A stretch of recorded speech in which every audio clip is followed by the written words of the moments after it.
Hey everyone, welcome back to our channel. Today we are going to study about money and credit. पैसे की बात करेंगे आज क्योंकि बाप बड़ा ना भैया सबसे बड़ा रुपया। ये सारी कहावतें गलत है। बाप और भाई सब बड़े होते हैं। चलो आज हम लोग पढ़ाई करते हैं मनी के बारे में। मनी क्या है, मनी का क्या यूज़ है, इकोनॉमी में इसका क्या इम्पोर्टेंस है। तो money is basically medium of exchange for goods and services. जो भी हम लोग सामान खरीदते हैं और सर्विसेज लेते हैं, उसके एक्सचेंज में हमें पैसे देते हैं ताकि हमारा इकोनॉमी स्टेबल चलते रहे। ठीक। तो मनी तो अभी आ गया, गांधी जी तो बाद में आए, 1947 के बाद ही आए। तो उससे पहले कैसे चलता था सिस्टम, कैसे हम लोग सामान लेते थे या देते थे, तो इसका हिस्ट्री देखते हैं। मोड ऑफ एक्सचेंज जो था हमारा पहले कैसा था। तो उस समय था हमारा बार्टर सिस्टम। बार्टर सिस्टम को ही हम लोग डबल कोइंसिडेंस ऑफ बॉन्ड्स भी बोल सकते हैं। Double coincidence of bonds. तो इसमें क्या था कि जो जैसे मेरे पास कुछ अनाज है और आपको कुछ और चीज़ चाहिए, तो हम लोग क्या करते थे, मैं अपना अनाज दे के आपसे मैं जो मुझे चाहिए वो सामान लेता। जैसे मैं अनाज दे के आपसे तेल ले सकता था, ठीक है, ऑयल। तो ये ओल्ड मेथड था एक्सचेंज का, जब मनी एग्जिस्ट नहीं करता था। ठीक है। उसके बाद हमारा आया कॉइन सिस्टम, मतलब मेटल मेटल सिस्टम, जो जिसमें हम लोग गोल्ड कॉइन्स वगैरह यूज करते थे, प्रीसियस मेटल्स वगैरह यूज करने लगे।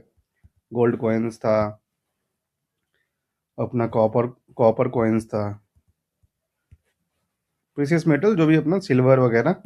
ये हम लोग, आप लोग हिस्ट्री में पढ़े भी होंगे इसके बारे में कि गुप्ता पीरियड में अपना गोल्ड कॉइन्स वगैरह प्रिंट मिंट होने लगा।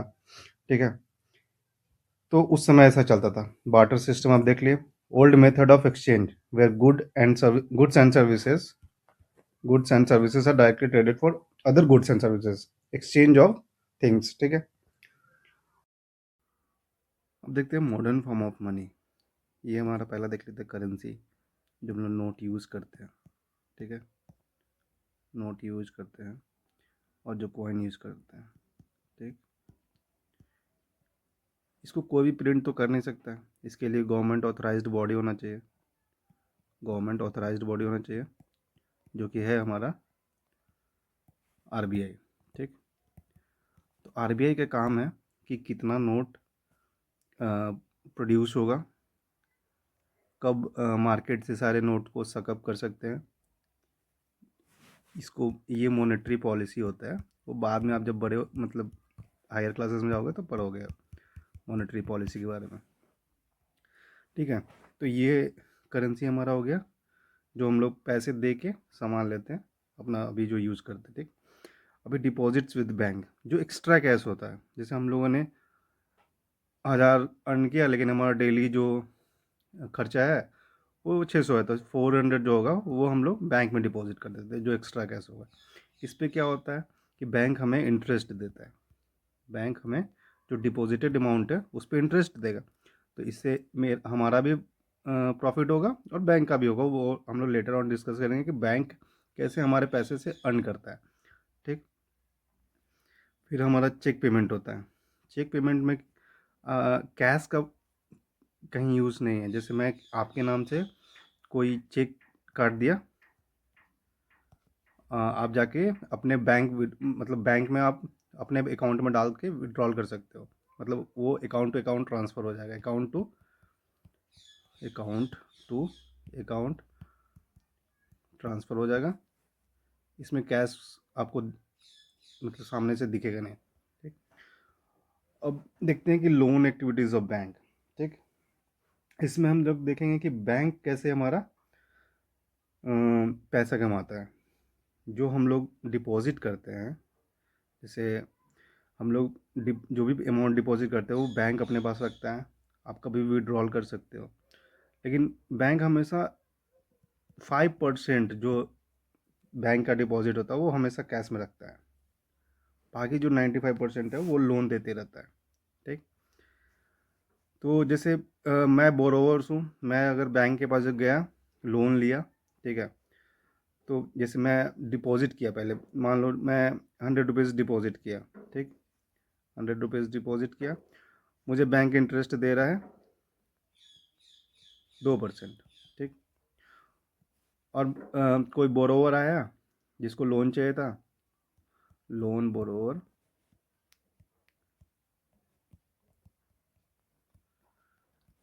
तो उसने बैंक से लोन लिया, जो कि बैंक उसको लोन दिया 8% इंटरेस्ट के साथ, ठीक, 8% इंटरेस्ट लिया बोरोवर से। तो मैंने 100 रुपीज़ दिया था, बैंक हमको 2% दे रहा है, ठीक।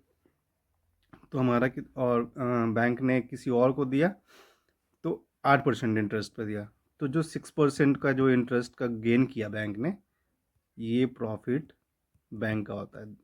That's how bank make money. अपना प्रॉफिट बैंक ऐसे ही कमाता है, बैंक अर्निंग। ओके, तो ये आप समझ गए कि बैंक का सिस्टम कैसे रन होता है, कैसे वो हमें लोन देता है। अब क्रेडिट देखते हैं। क्रेडिट इज बेसिकली लोन, ठीक है। तो इसमें क्या करता है, ये जो भी हमारा लोन देते हैं, refers to an agreement in which the lender supplies the borrower with money। जो जो बोरोवर है उसको मनी दिया जाता है, गुड्स दिया जाता है और services in return for the promise of future payment. मतलब वो बाद में पेमेंट कर देगा, उसकी प्रॉमिस पे वो लोन ले लेता है, ठीक। अब ये तो हमारा हो गया क्रेडिट। आप समझ गए क्रेडिट क्या होता है। अब देखते हैं कि डेट ट्रैप क्या होता है। डेट ट्रैप को पहले देखने से पहले हम लोग देखते हैं कि देखो, हमेशा जब भी हम लोग लोन ले, तो ज़रूरी नहीं है कि हम लोग प्रॉफिट ही मेक करें, ठीक है। लोन के बाद लॉस भी हो सकता है, ठीक, या प्रॉफिट हो सकता है, दोनों हो सकता है।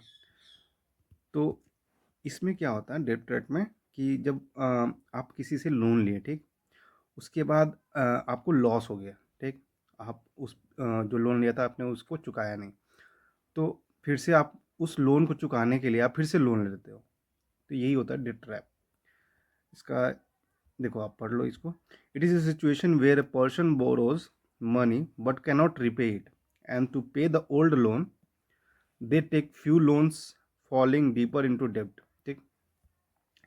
तो आप एग्जांपल में देख सकते हो कि श्रीलंका के साथ क्या हुआ।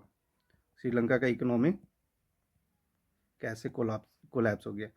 श्रीलंका में क्या किया, पहले चाइना ने इन्वेस्ट किया, ठीक है, उन्हें लोन दिया, और जब श्रीलंका जब रीपे नहीं कर पाया, तो फिर उससे उसने दोबारा लोन दिया, और ऐसे फंसाते गया, और इसके कारण उसका पूरा गवर्नमेंट कोलैप्स हो गया, ठीक है। तो ये हमारा एग्जांपल है, बेस्ट एग्जांपल है। पाकिस्तान के साथ भी चाइना यही कर रहा है, डेट ट्रैप में फंसा रहा है उसको, ठीक है। ये चाइना का बेस्ट पॉलिसी है to get over the enemy. अब टर्म्स ऑफ क्रेडिट देखते हैं, ठीक है। इसमें हम लोग क्या क्या टर्म्स एंड कंडीशन होता है क्रेडिट लेने के लिए, ठीक। पहले हमारा रेट ऑफ इंटरेस्ट जो होता है वो डिफाइन किया जाता है, कि कितना रेट ऑफ इंटरेस्ट लगेगा आपके लोन पे, आपके क्रेडिट पे। फिर डॉक्यूमेंट्स रिक्वायरमेंट जो भी होता है, वो जो उनको चाहिए होता है बैंक, या फिर जो भी आपको लैंडर है उनको जो डॉक्यूमेंट्स वगैरह चाहिए होता है, वो ये टर्म्स एंड कंडीशन में आता है। फिर आपका कोलेटरल सिक्योरिटी, आप आपकी आप जो लोन ले रहे हो वो किसी किसी चीज़ को सिक्योरिटी में रख के, कि अगर मतलब मैं अगर होम लोन ले रहा हूँ, तो मैं अपने किसी गोल्ड वगैरह के को सिक्योरिटी में डालूंगा, कि अगर इन केस अगर मैं वो लोन पे नहीं कर पाया, तो वो गोल्ड जब्त कर सकते हैं, ठीक। ये हमारा कोलेट्रल सिक्योरिटी आ जाएगा। उसके बाद हम लोग देखते हैं एसएचजी, ठीक है। एसएचजी क्या होता है, तो एसएचजी अपना सेल्फ हेल्प ग्रुप होता है, हेल्प ग्रुप होता है। इसमें क्या होता है, जहाँ जिस जगह पे बैंक नॉट मतलब अवेलेबल नहीं है, तो वहाँ पे लोग क्या करते हैं ना, 15 से 20 लोग मिलकर एक कमेटी टाइप बना लेते हैं, और जिसको भी, और वो लोग क्या करते हैं, 15 से 20 लोग रहते हैं, सब लोग कुछ कुछ अमाउंट सेव करते हैं, एक फिक्स अमाउंट सेव करते हैं, और जिसको भी लोन चाहिए होता है वो वहाँ से ले सकते हैं। तो जो भी फैमिली है, मतलब 15 से 20 मेंबर जो भी होते हैं, उनमें से किसी कोई भी एक मेंबर ले सकता है। ये वीकली भी होता है, आप लोग देखे होंगे अपने मोहल्ले में। ठीक है, तो that's how our system runs. ठीक है, मनी फ्लोज, आपने मनी का इतिहास पढ़ लिया। ठीक है, आप नोट्स बना लेना एक बार, जो भी हो, बार्टर सिस्टम वगैरह, ये अच्छा जो भी मैं लिखा हूँ उसको आप नोट्स में अपना नोट डाउन कर लेना, और कहीं भी डाउट हो तो आप कमेंट सेक्शन में बता सकते हैं।